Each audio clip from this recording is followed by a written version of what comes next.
Certaines femmes se battent non seulement contre la maladie, mais aussi contre le regard des autres, la peur et contre le silence. Car derrière chaque cicatrice, il y a le combat du silence. Je suis Maparé et bienvenue sur les voies de l'Afia Tchèque.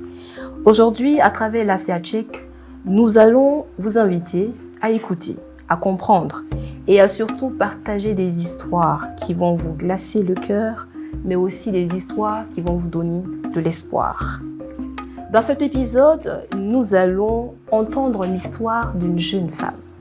Une jeune femme qui a décidé aujourd'hui de vivre avec ce mot glacial que nous connaissons tous, le cancer du sein.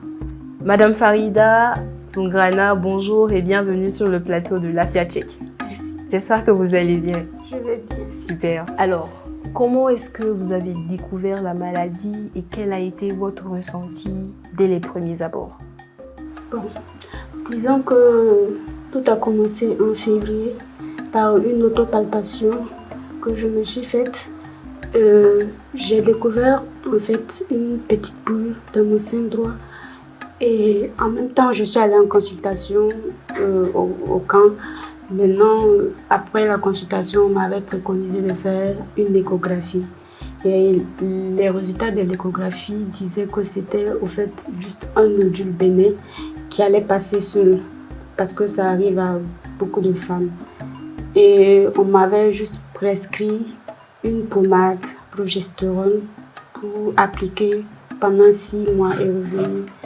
Mais malheureusement, avant les 6 mois, j'ai remarqué que la boule a commencé à augmenter et ça faisait en plus très mal.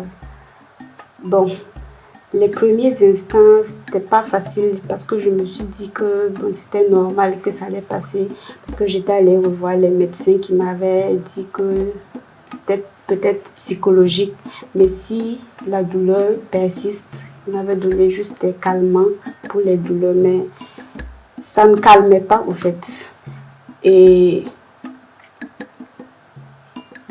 tout le temps, la douleur augmentait et ça devenait vraiment difficile. Très douloureux, bien sûr. C'était devenu très douloureux et ça ne faisait qu'augmenter. Okay. Bon, ma maman est agent de santé et c'est elle qui m'a préconisé de changer au fait de médecin. Et nous sommes allés à Borodogo.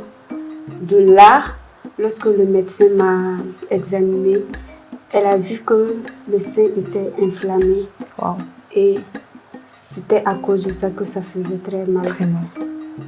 Et les premiers instants, elle m'a prescrit des antidouleurs, antibiotiques et anti-inflammatoires, le temps que la douleur s'apaise pour qu'on puisse faire les examens. Et après ça, nous sommes allés faire une biopsie. Bon, la biopsie, disons que ça fait vraiment très mal pour ceux et celles qui le connaissent parce que ça consiste à piquer sur le sein, là où il y a la boule, pour prélever au fait des segments de boule, du liquide, pour pouvoir examiner. Déjà même que le sein faisait mal. Justement. Et qu'on devait encore une autre piquer et tout. Piquer dessus. Donc c'est assez douloureux. Et il nous a fallu attendre au moins 2 semaines pour les résultats. Okay. Et c'est après les 2 semaines que nous avons eu les résultats.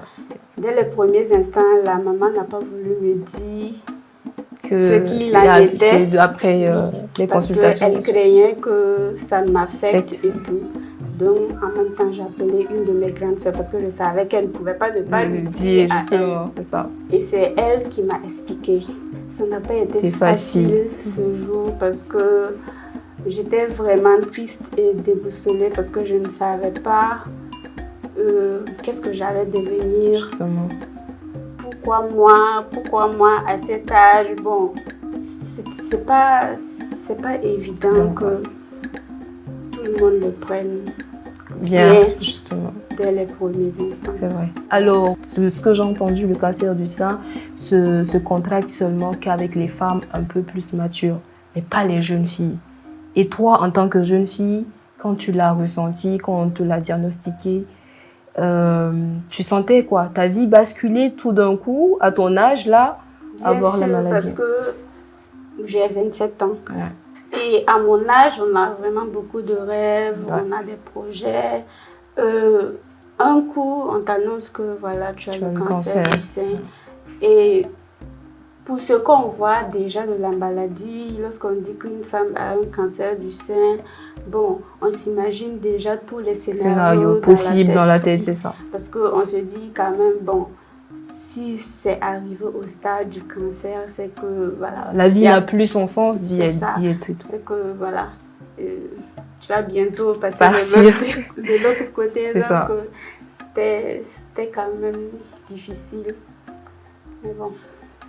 Bah, c'est difficile, mais vous êtes là. Alors, Madame Zongrana, quel a été le plus difficile pour vous à vivre, notamment au niveau des traitements, du regard des autres? Comment est-ce que vous vous épanouissez en griffe financièrement dans le processus de guérison de la maladie? Lorsque j'ai senti mes cheveux tomber, je suis allée les enlever. Et les débuts, je me suis dit que j'allais porter des perruques, des chapeaux pour camoufler. Mais au fil du temps, j'en ai eu marre et j'ai décidé d'assumer. Mais le plus difficile a été souvent les questions des gens. Pourquoi tu allais te coiffer? Pourquoi tu as fait les boules à zéro? Est-ce que tu es malade? Ils faisaient le tout possible pour savoir pourquoi je me suis coiffée. Il y a aussi mes paumes qui noircissent, les paumes de mes mains, même les plantes de mes pieds qui noircissent. Et lorsque je salue quelqu'un qui ne connaît pas l'histoire, la personne a tendance à me demander pourquoi tes mains sont si noires. Les premiers instants, ça pesait vraiment sur moi parce que je n'arrivais pas à supporter les questions des gens. Je ne sais pas quoi répondre à chaque fois. Et puis là, j'invente une histoire, bien sûr. Et concernant le financement, actuellement, je suis dans une structure qui prend en charge à 100%, disons, mon traitement. Tout est vraiment pris en charge et je ne peux que remercier Dieu pour ça. Est-ce que sur le plan matrimonial, est-ce qu'on a le soutien du partenaire?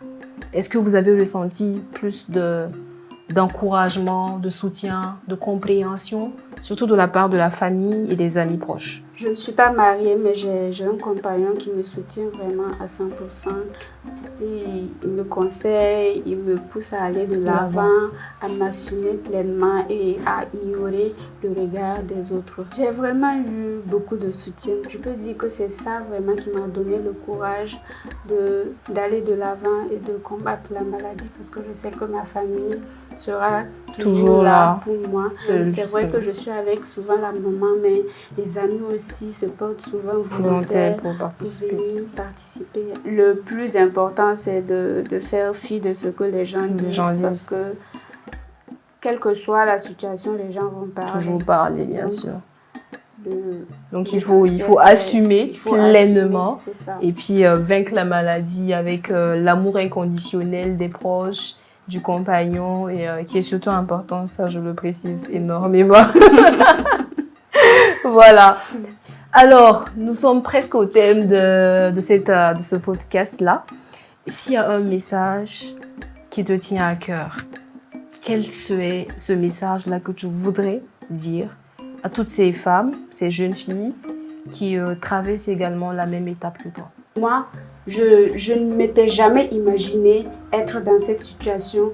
Et si je suis dans cette situation aujourd'hui, je ne peux m'en prendre à personne parce que c'est des choses qui arrivent et on ne demande pas à être comme ça. Mais ce que j'ai à dire, c'est que ce n'est pas une finalité, ce n'est pas la fin du monde. Avec le courage, le soutien des uns et des autres, on peut y arriver. Je pense qu'on est à même de vaincre cette maladie. Et n'oublions pas, ça n'arrive pas qu'aux autres. Donc, pensez à vous dépister au moins 2 à 3 fois dans l'année et mettons aussi Dieu en avant. Merci beaucoup Madame Zongrana pour nous avoir donné ce mot de fin croire en Dieu, se battre et c'est pas la fin. Alors, à toutes ces femmes qui se battent, souvenez-vous que votre voix compte. Votre histoire inspire. Votre vie a un sens capital. N'oubliez pas que la parole guérit et le silence isole. Merci à vous d'avoir écouté les voix de l'Afia Tchèque. On se retrouve à très bientôt pour un autre épisode.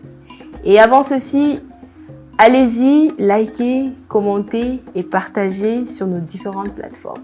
À très bientôt.